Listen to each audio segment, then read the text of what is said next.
In the spring of 2008, I get this email, and this guy says, we're doing this event with the Dalai Lama and Bishop Tutu, and we want to put them on a stage with you and a couple of other people because we want to see what would happen. And I was like, I want to see what would happen. So I go do this event with Dalai Lama and Bishop Tutu, and they said, now, before the main thing, we want to have a breakfast where you all can get to know each other. So I'm there in the front of the room, so excited. And Dalai Lama comes in from the back corner, and Bishop Tutu comes in from the other corner, and they meet right in front of me. And they meet, and I didn't know that they're longtime friends. They meet, and they hug each other, and they begin tickling each other and giggling.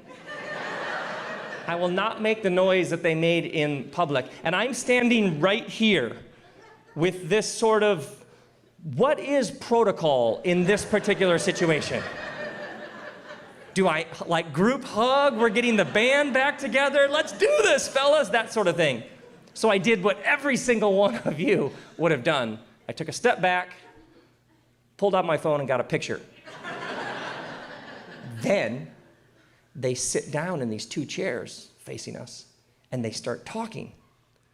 And it's like Dalai Lama pauses at one point, and then he says to Bishop Tutu, have you gained weight? Bishop Tutu does this rant about how God is like a mother, and how could a mother ever forget the one that she birthed? And Dalai Lama's like, ooh, that's fresh. What is this? I'm shocked and stunned and caught off guard. It's that thing where you're like, wait, I wasn't expecting this, but then you have to go backwards and go, well then, what was I expecting? It's like, why is this so shocking? What did I think? I was like, oh, I thought this thing would be heavy, because these two have seen the worst that human beings can do to each other. I pictured they'd sort of come in with this heavy, like, think about Dalai Lama. The Dalai Lama is in exile.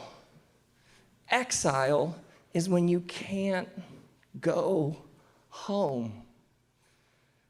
Yeah. So I had pictured, like your friend Chuck, he's like, man, I got some haters giving me a hard time about Bernie on Facebook. Yeah, Dalai Lama has some haters. China.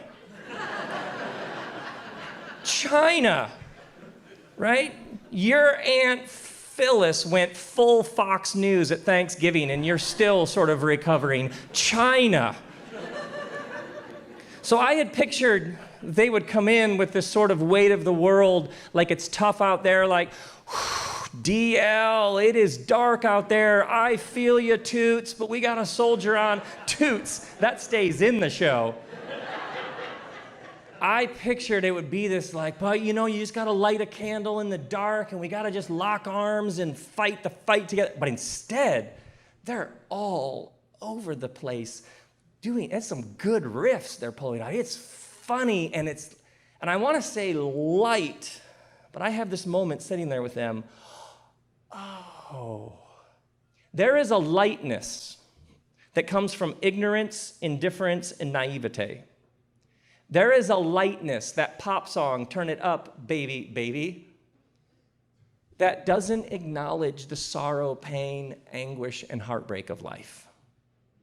Then there is that thing that happens when you move from lightness into heaviness of life. You experience your first dark night of the soul.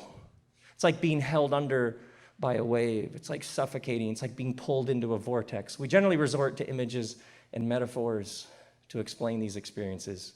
We brush up against that existential shudder. It sends a cold shiver down the spine. We lose our taste for life. There is that heaviness that makes us wonder what the point of any of this is. There is that heaviness. But watching the two of them, I have this moment of, but if you go all the way into the heaviness, apparently you come out the other side into some sort of lightness on the other side of heaviness. There's a lightness, then a heaviness, but apparently there's another kind of lightness on the other side, a lightness that does not come from ignorance or indifference or naivete, but it's fully informed of how this thing can stomp on your heart and choke the life right out of you. And what happened is all that heaviness alerted it to the sacred, precious, vapor-like nature of this experience that we're having. And this lightness says, yeah, I know how dark it can get. I know how painful it can get. Yeah, that's why I'm going to enjoy it so much while I have it. Are you with me on this? There is some sort of lightness on the other side. Oh, this is why joy is not threatened by pain, loss, angst, betrayal. Joy wraps its arms around the full spectrum of the human experience. Joy never denies, it never represses, it never avoids. When we bring each other long lists of all that's wrong with the world, joy never is like, no, that's not how it is. Joy, yeah, yeah. Oh, yeah, and that can happen, and that could happen, and that did happen, and that could get even worse. Yeah, that's why we're enjoying it so much right now, because we know how fragile it can be and how it can go south on you so fast. Yeah, joy never needs to repress because it wraps its arms around the full spectrum.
Restores my soul.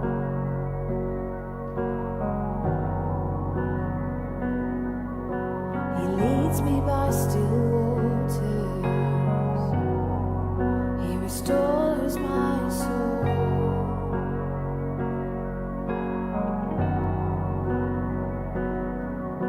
Surely your goodness and mercy are chasing after me all of the days of my life. Even when I'm lost in the deepest valley, I fear no evil. Even when the silence falls around me, I know you hear me. Even when it feels like we're separated, you're holding on to me.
Stories